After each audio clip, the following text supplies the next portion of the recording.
अस्सलाम वालेकुम, welcome to Aanfa visa consultant. Aanfa visa consultant में खुशामदीद। व्यूज़ हाजिर हैं एक नई वीडियो के साथ। आज जो हमारा टॉपिक है वो है जी नॉर्वे फ्री वर्क परमिट। जी हाँ, नॉर्वे के फ्री वर्क परमिट के बारे में बात करने लगे हैं। वीडियो शुरू करने से पहले एज़ यूजुअल मैं आपसे रिक्वेस्ट करूँगा कि वीडियो को लाइक करें और हमारे चैनल को सब्सक्राइब करें, और इसके अलावा इसको शेयर भी करें अपने उन दोस्तों के साथ, जैसा कि आप पहले भी करते रहे हैं। इस दफ़ा भी आपसे रिक्वेस्ट करूँगा कि इसको मज़ीद शेयर करें दोस्तों के साथ। चलते हैं अपनी वीडियो की जानिब।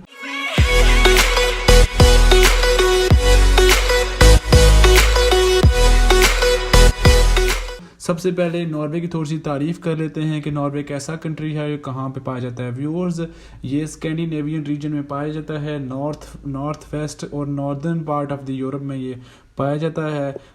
अगर हम उर्दू में बात करें कि ऊपर वाला जो एरिया है यूरोप का, टॉप वाला जो एरिया है, वहाँ पे ये पाया जाता है। और उसके बाद जो नॉर्वे का कैपिटल है उसका नाम है ओस्लो। और लिविंग स्टैंडर्ड की बात करें तो ये one of the best living standard है और नॉर्वे का, और ऑल ओवर द वर्ल्ड भी अगर इसको रैंक करें तो one of the best living standard है। इसके अलावा इसका जो सोशल सिस्टम है दुनिया का सबसे कामयाब सोशल सिस्टम है। यहाँ की जो इकॉनमी है वो भी यूरोप की one of the top economies है, जैसे कि जर्मनी, डेनमार्क और नॉर्वे और स्वीडन। ये ऐसे मुल्क हैं जिनकी इकॉनमी यूरोप में सबसे टॉप पे जा रही है, सबसे बेस्ट कंट्रीज़ हैं रहने के लिए और उसके अलावा काम करने के लिए सबसे बेस्ट कंट्री हैं अगर हम इसको यूरोप से कंपेयर करें, ऑल ओवर द यूरोप के जो दूसरे ममालिक हैं। और फिर हम बात करें जॉब्स। व्यूअर्स, जॉब इसमें ऑलमोस्ट सब प्रोफेशनल जो फील्ड्स हैं उन सब में जॉब्स अवेलेबल हैं, लेकिन इनमें जॉब्स लेना कदरे मुश्किल इस हवाले से है कि अगर आपने वर्क एक्सपीरियंस नहीं है तो it would be hard to get job. अगर आपके पास एक्सपीरियंस है तो it is going to be very easy to get job. तो आपके पास एक वर्क एक्सपीरियंस होना बहुत ज़रूरी है अगर आपने नॉर्वे में लेनी है, जॉब लेनी है। लेकिन अगर हम कहें कि कोई 20-30 लाख रुपया लगेगा इस जॉब को लेने के लिए या फिर नॉर्वे का वर्क परमिट लेने के लिए, तो ये कम्प्लीटली गलत बात है। अगर आप किसी को ये कहता है तो वो आपके पास साथ स्कैम कर रहा है।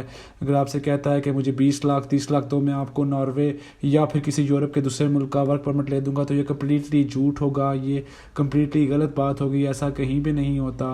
दुनिया के किसी मुल्क में ऐसा कोई वीज़ा नहीं है जिसके कोई 20 या 30 या 40 लाख लगते हों। तो व्यूअर्स, अपने आप को सेव रखें। जो भी आपका हार्ड अर्न मनी है, जो आपने मुश्किल से पैसे कमाए हुए हैं, उनको सेफ रखें। किसी गलत बंदे के हाथ उन पैसों को मत थमा दें। फिर अगर देखें कि अगर आपने डॉक्यूमेंटेशन प्रॉपर की है और अगर आपकी अच्छा वर्क एक्सपीरियंस है तो मेरा नहीं है ख्याल को आपको मुश्किल होगी जॉब लेने में। फिर अगर आपने जब एक दफ़ा सक्सेसफुली जॉब ले ली है, किसी नॉर्वे के किसी एम्प्लॉयर ने आपको जॉब दे दी है और आप सक्सीड हो गए हैं जॉब लेने में, फिर उसके बाद आपका वर्क परमिट रेडी होता है। और उसके वर्क परमिट की क्या रिक्वायरमेंट्स हैं उसमें व्यूअर्स, सबसे पहले आपने अपना जो जॉब लेटर है ओरिजिनल वो चाहिए होगा वर्क परमिट के लिए, ठीक है। जो जॉब लेटर भी ऐसा कंप्लीट डिटेल में होना चाहिए जिसमें आपकी सैलरी मेंशन हो प्रॉपरली कि आपकी मंथली सैलरी क्या है, उसके अलावा आपकी जो सालाना सैलरी वो क्या बनती है वो कंप्लीट डिटेल उसमें देनी है। फिर ड्यूरेशन ऑफ जो जॉब है, मतलब आपकी जॉब कितने अरसे के लिए एम्प्लॉयर आपको दे रहा है। मोस्टली तो वो 2 साल के लिए शुरू में जॉब देते हैं, समटाइम ज़्यादा भी देते हैं, लेकिन जो यूजुअली देखा गया है एम्प्लॉयर्स आपको 2 साल के लिए जॉब देते हैं। देन अगर उनको आप पसंद आ गए हैं तो आपको मज़ीद जॉब आपकी एक्सपेंड भी कर देते हैं। तो मैं बात कर रहा था रिक्वायरमेंट की, जो आपकी जो जॉब लेटर है उस पर ये चीज़ मेंशन होनी चाहिए कि ड्यूरेशन क्या है। उसके बाद आपके उसके अलावा आपने लगाना है जॉब एक्सपीरियंस लेटर। अगर आपने पाकिस्तान में कहीं पे या अपने कंट्री जहाँ भी, इंडिया, नेपाल, जहाँ से भी आप हैं, आपने जहाँ भी कोई जॉब की हुई है, आपके पास एक्सपीरियंस लेटर है, वो भी आपने वर्क परमिट में साथ लगाना है। वो एक्सपीरियंस लेटर आपने लाजमी साथ लगाना है।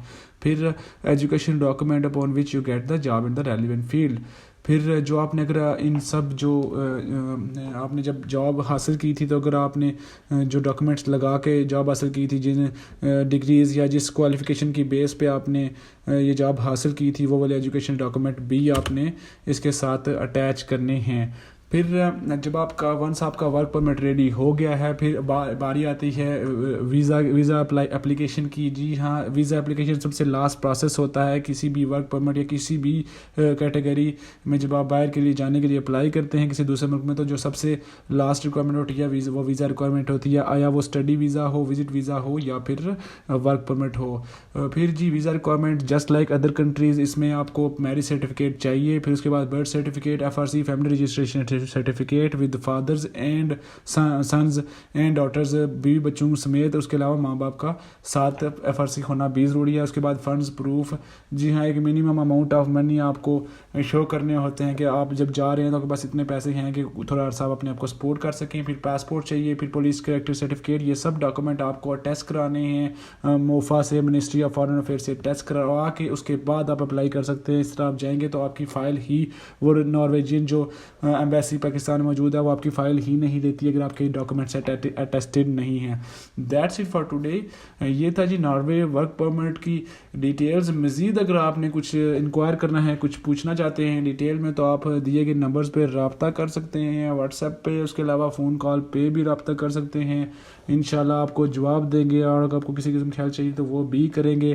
That's it for today. Do like and subscribe our channel. خدا حافظ.